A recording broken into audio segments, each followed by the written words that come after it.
Well, good morning, everyone.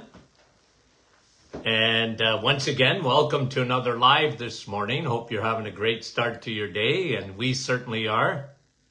And let's see if we can say hello to a few friends this morning as we get started. It's always a fun time when we can say hello. Let me see okay, I should be able to. Let's see here. Here we go. Okay, make sure that's down. Okay, let's say hello to Rosalinda, number one on the hit parade from Niagara Falls, and Rosa. Brahim, how are you? Portland, Oregon, Andrea. And Niagara Falls is well represented. Lorraine, Bonnie, Little Britain. Lorraine's from BC. Lucille, Mild May. Is that really a place? Where is that, Lucille? Nice to have you on. Karen, Key West, how is ya? Warm down there, I bet. Sandy, Fergus Falls, Minnesota. Laurie from Cambridge. Natalie, Janice from Brampton. Judy from New Brunswick. Roxanne from Alberta. And Danny, how are you? Nellie, Grace from sunny Newfoundland. Frida, Devlin. Carol, Carolyn, Hamilton. Cecilia, New Brunswick. Lisa, Norma from Texas. Wendy from Markham. Tadais, how are you? John from Wyoming. How are you? Barishan, how are you? And Sandy, Chilliwack, British Columbia. Carol, snowy West Virginia. Mountain Mama. Derek, how are you? Madeleine, Kippawa. Madeleine had a birthday the other day. Kippawa, Quebec. Lucille is saying Ontario, Bruce County. Wow, I like that. Thanks for answering that. And Sharon from Kansas. Maureen, how are you? Karen. Dave from Gilmore. And Rosalinda said I finally got it right. Because she was at the top of the list. Yeah. Sandy, Vancouver, Washington. Kevin was in the clouds. The mayor, of the private Facebook group, Kevin, I missed him. Meta from Leamington. Dave from Cardiff. Linda, oh, we love Linda. The Lindas from Florida. John Elgin, Illinois. Rose, Dorothy, Fran, I finally see your name. Sandy said she's not getting notifications. Lisa Marie, how are you? Angèle, Sturgeon Falls, thanks for coming on. Denise from London. Dorothy, okay, a couple of more.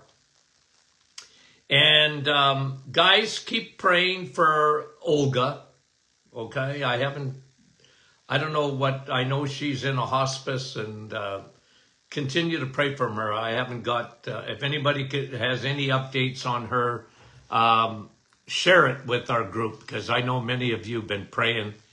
We love Olga dearly. She's been a faithful member of the Martin family for a long time. Okay, Yvonne, how are you? Carmel, Dorothy. Hey, guys, I see the list up there. What's going on, Rich? I actually see the list today. I don't know what's happening, guys. All of a sudden, Wanda, Donatia from Ottawa, Sue. Kevin hasn't heard anything. See, guys, I actually see it on my device. That's been months I haven't been able to do that. Lynn, I don't know what happened. I don't know what I did. I have no idea. Guys, Fran's saying, yeah, she's not invisible. Hi, Veronica. How are you? Okay, let's get going. Now, guys, I don't know if you saw any, you might have seen a clip of this, or I watched quite a bit of the FDA. They had a accountant, I don't know if I want to say council or board meeting, all the members of the FDA, and what they do is they have a vote. When there's certain things, drug approval or whatever. So on this one, first of all, they had an open discussion. People that were wanted to speak to the FDA board members. They came on. It was very interesting. And the topic was the hepatitis B shot for children given at 1 day of age. Okay? So newborns, they're given a vaccine within 24 hours of their life. And now this is being challenged. You know, why are they doing that? And, excuse me, I got a frog in my throat. Anyway, I think it left. Now, so I watched this with great interest because, well, it was public and you could watch it. And it was interesting listening to the presentations. And they were very interesting. There was a fellow there. It's easy to remember his name because he was a lawyer. And Siri, you know, hey Siri, I better not do that because it'll come up. But he was very interesting on why they should cancel. Unless the mother was a drug addict or had a sexually transmitted disease, why in the heck would you give a baby that vaccine? Especially within the first hours of life. It was crazy. Anyway, just try and change things. And anyway, they changed it.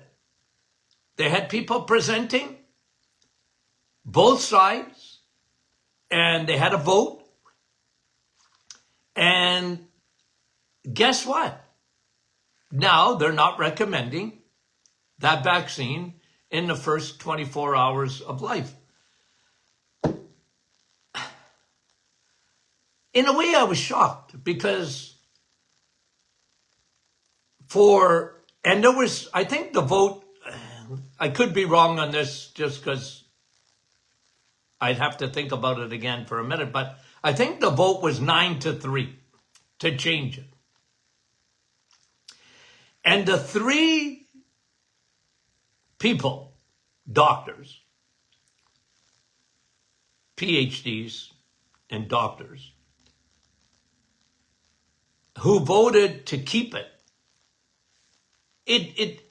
guys, the evidence was so overwhelming. If you listen to those presentations, you're going, what? You scratch your head to think, why in the world would they give this vaccine to babies? Other than it was craziness. And finally, the FDA got it right. But I listened to the three, I think there was three naysayers, three that didn't want any changes at all, and the doom and gloom. I am going to just tell you down the road, I mean, thousands of these kids are going to die because they didn't get the hepatitis vaccine. They are so ingrained in their thinking. It doesn't matter what evidence, and there was a lot of evidence presented, by the way, to the committee. It doesn't matter what kind of evidence, they would not move. They don't want any changes at all. Now, guys, that's not science. Science is observation. Science by definition, isn't settled. Right? I tell you guys all the time, you see something, you read something, I probably have read it, but maybe not. Send it to me. I'm interested. I don't want to have a closed mind. I want to have an open mind. What I know today compared to what I knew when I graduated, I thought I was smart when I graduated. And you know what? Being a doctor should humble you, not make you proud. Humility. Hey, I don't know everything. And your body is fearfully and wonderfully made. It's unbelievable, and we're just scratching the surface on what we know. And my expertise, clinical nutrition, chronic fatigue and metabolic syndrome, and that my expertise in hormones, measuring all that. But guys, I'm open. I ought to be an open book. I was telling someone yesterday, I probably read 2 or 3 hours a day, if not more than that. I'm reading studies. I'm reading papers. I'm reading opinions. I'm reading that stuff because, hey, what do I know? I don't know everything.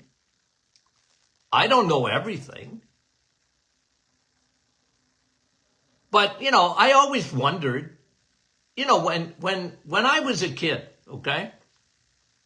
Go back to the 1950s. I mean, vaccines have been around a long time, and I don't want to talk too much about it. I just want to tell you that when I was a kid, what was there? 1 or 2? Polio, I know that. Was it diphtheria? And today it's, by the time they get to the age 2 or 3, they've had 70 or something vaccines. I don't know. Why can't that be questioned? Why is it that just sort of settled and that's the way it has to be? And so I really like that the FDA finally, let's talk about this. Let's let people come from both sides and tell us, and this was just on one vaccine. Why? You gotta have, and parents, they didn't even know most of the time that their babies were being vaccinated for hepatitis. I mean, it was just, what? I mean, that's what we, like I've told you this story before because I talked to an oncologist once. I've talked to many oncologists over the years, but this one, and he said, because I asked him about a certain cancer, and I said, well, what is your 5-year survival rate? Because that used to be the guideline. Well, 5-year survival rate. I said, on this particular cancer, what was the 5-year survival rate? Whether you give the treatment or not. He said, well, it's the same. I said, well, okay.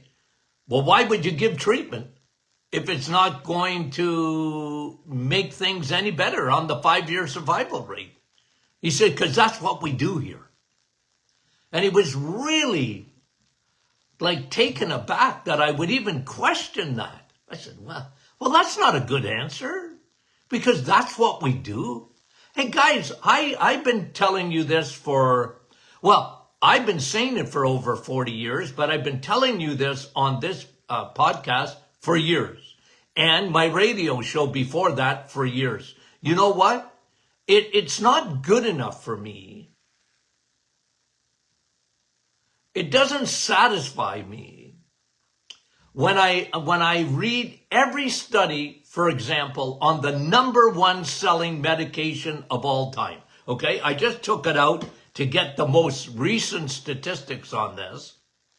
92 million Americans, we're not talking Canadians. Canadians are every bit as bad. But 92 million Americans take statin drugs, cholesterol lowering medication. Okay? Global sales, $92 billion a year on statin drugs. Okay? When they look at all the meta-analysis, looking at all the studies, combining all the studies on cholesterol and statin drugs, you know what the benefits are? Not much. The most optimistic benefit, the most, okay? And this is, when you read all the studies, you go, yeah. But they say, okay, we can extend your life, okay, with statin drugs. Crestor, Lipitor, Zocor, whatever. We can extend your life 3 to 4 days. A month? A year? No. Lifetime. Okay? That's the most optimistic stat.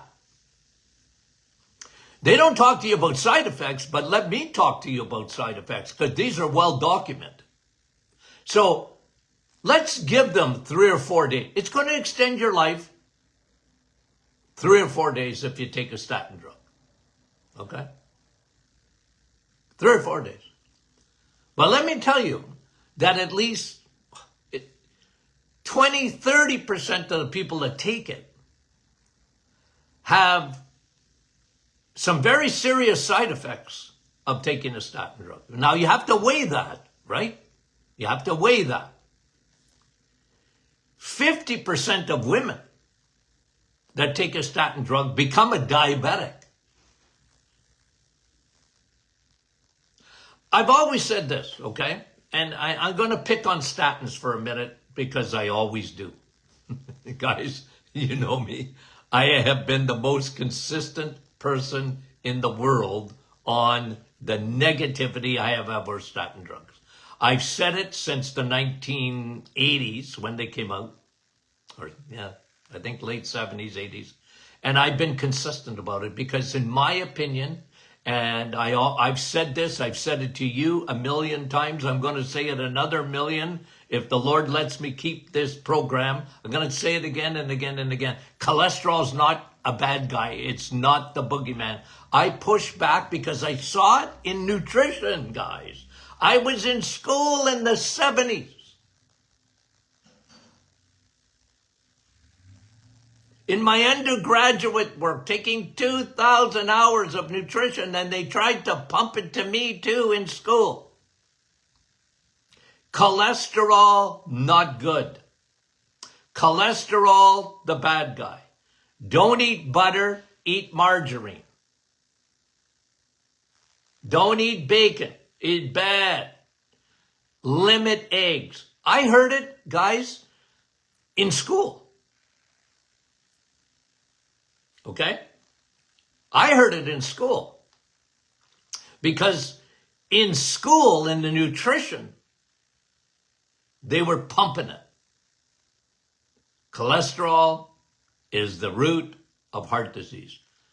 I never believed that. And I'll tell you why. Because even in high school, I learned about cholesterol. You need it. Your body makes it. And there's no bad cholesterol. I never heard of bad cholesterol. I just heard of good cholesterol. But they found a culprit. Okay?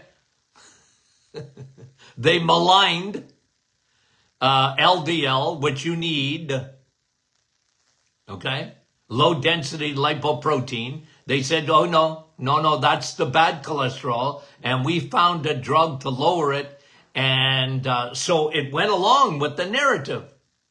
So the food industry lied. Then the pharmaceutical industry got involved. Now you have the two biggest powers in the world that they got politicians in their back pocket. We saw it on this committee of the FDA. There was 3 guys. The evidence was overwhelming. Why are we giving this vaccine in the first 24 hours of life? It don't make any sense at all. And yet there was 3 of them. I called them the 3 Stooges. And guys, they just couldn't change their mind because it didn't matter. They weren't listening. No, we don't change anything here. Anywho. So the combination of big food, big pharma, politicians in their back pocket, guess what? Cholesterol's the bad guy. Every cardiologist has been trained the same way. Okay, it's part of their protocol. If you went to medical school, whether you're a cardiologist or not, you're taught statins are essential. Folks, I'm not kidding you. It got so bad not long ago that in Britain, the United Kingdom, they actually had a vote that was coming up in Parliament to put statin drugs in water. Put it in our water supply. Cholesterol so bad. And guys, you know me, I had migraine after migraine trying to tell people I've never heard of anything so silly in all of my life. Why do you want to get your cholesterol down? That was me. And you guys know that. You're not going to change my mind on that, but you can send me any article you want. I'll read it. Because the way I look at it, okay, not only is cholesterol essential for your body, God, you know how I've said this for years and years and years. I've said this, okay? Here's Dr. Martin's statements, okay? I got a book on that. Right? My statement. God doesn't trust you. God doesn't trust you to even eat enough cholesterol. Because the world's gone saturated stupid. Okay? I like that. Saturated stupid. Because fat is bad. Fat makes you sick. Fat, right? Now, bad fats, I agree. They're not good for you. Eggs, meat, and cheese, your body needs that. And why do you want to get your cholesterol down? Who told you it was bad, right? But you're not going to like to change that mindset. Yeah, it's hard because it's been so indoctrinated. And the medication, and I've been screaming about this for years too. Let me ask you this, okay? Where do you have the most battery packs in your body? Okay? I'm waiting. Give me the answer, you guys. Because I can see it now. Okay? Where do you have the most battery packs, mitochondria, in your body? Okay? Question. Close your books. Where do you have the most mitochondria in all of your body? Okay? Let me see. I don't know. Maybe my scroll's not scrolling, but I want to see your answers. Okay. Let's see here. Okay. Derek, the heart. Yeah, it's one of them. Kathy, stomach. Good answer. Wendy's saying mitochondria, but yeah, where do you have the most mitochondria is the question. Okay? Where do you have the most mitochondria in your body? Janice says the gut. You're close, okay? The liver, close. Rita, you got it right. The brain and the heart, okay? Kevin, the gut. You guys are always on the gut. I love that. Brahim said the heart. You're right. Brain and heart, brain and heart, brain and heart. Okay? You got a lot of battery packs up there. Okay? Mitochondria. And Cheryl says the heart. And Sharon says the brain.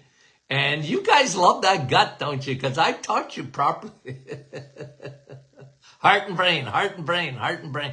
Guys, listen. Here's where you have the most mitochondria. Up here. Think about it. Okay? Why? 25% of your energy, your food, 25% goes up here. Your heart. Thousands and thousands and thousands of mitochondria there. Okay, your battery packs, you need that in your heart. Here's another area, muscle. You need batteries, a lot of battery packs in your muscles, guys. So those three areas are the areas that statin drugs, cholesterol-lowering medication damage. They damage that pathway to your mitochondria. This is well established, guys. That's why so many people have side effects. Memory, brain fog, muscle, rhombolyathiasis. Say that fast 3 times. Muscle pain, muscle damage. I had patients come into my office, guys. Doc, I got this terrible arm pain, terrible shoulder pain. I said, lift your arms. They could hardly lift their arms. I said, are you, I already knew the answer. Are you on any medications? Yeah. Are you on statin drugs? Yeah. I said, that's the problem. That's why you got rhombolyathiasis. Your muscles are wasting away because the mitochondria are being damaged in your muscles. What? Yeah. That's why, guys, if you listen to commercials on TV, on statin drugs, you'll see often a commercial right after it about ubiquinol or CoQ10. Because that CoQ10 is part of the mitochondria. It's part of that ATP that your cells, your mitochondria produce your energy, ATP. It damages that pathway. And I used to tell people on my radio show, I said, let me ask you a question. Your heart. Yeah. What is it? Well, it's a pump. Yeah. What is it made up of? Mostly. Muscle? Yeah. Muscle. And imagine a medication that damages muscle. I thought your heart was a muscle. So guys, don't hold your breath that this will ever be voted on at the FDA level, okay? Like they did it with this vaccine. I give them a high five. And the fact that they were even discussing it impressed me. Because not easy. It's not easy. Health Canada or whatever, try and change anything. Like, good luck. It is not easy. They're so entrenched. You go to any medical school, and here we are in 2025, almost getting to 2026, any medical school, and cholesterol, bad. And they're really good at it because what they do is they go into, I was saying to someone the other day, That's weeds. They go, what? What did you just say, Dr. Martin? I said, well, that's weeds. What do you mean by that? Well, you're getting into the weeds. I'm a common sense guy. I don't like weeds. What do you mean? Well, now they've made up. Well, now you got small particles, large particles. You got APO and ApoA, ApoB, and it's all weeds. What do I mean by that? Well, it's confusion so that you stay, oh, yeah, well, LDL, yeah, okay, maybe we shouldn't lower it so much, but oh, if you've got APO A or B, well, then you're in trouble and you need to take a statin drug. Guys, it's weeds. It's weeds. So that you get confused. And I had someone here this last week saying to the group, well, my doctor said to me, okay, this was a member of our private Facebook group, said, you're not a doctor. Why are you questioning me? You're not a doctor. You don't get to question me. Me, God. Well, they didn't really say that, but they meant it. Guys, look, I just thought we'd do a session because I watched it on the FDA. It actually passed. It passed. With some really negative exceptions. But that's all right, it passed. You know what now? They're not going to recommend that in the first 24 hours of life that a baby gets a hepatitis B vaccine. Hallelujah. Why didn't they ask me 25 years ago? I would have told you how. What is this, a crazy? Why are you doing that? I want to know why. I'm a why guy. Why? Convince me. I said that for years about cholesterol medication. Convince me. I had a cardiologist friend. I said, well, we had a mutual patient. I said, well, look at all their numbers are great. Why are you giving him a statin drug? Because he says, if I don't, the College of Physicians and Surgeons are going to come after me. Man, oh man, it's part of procedure. It's just what we do. And the cancer industry is very similar to that. Your options are limited.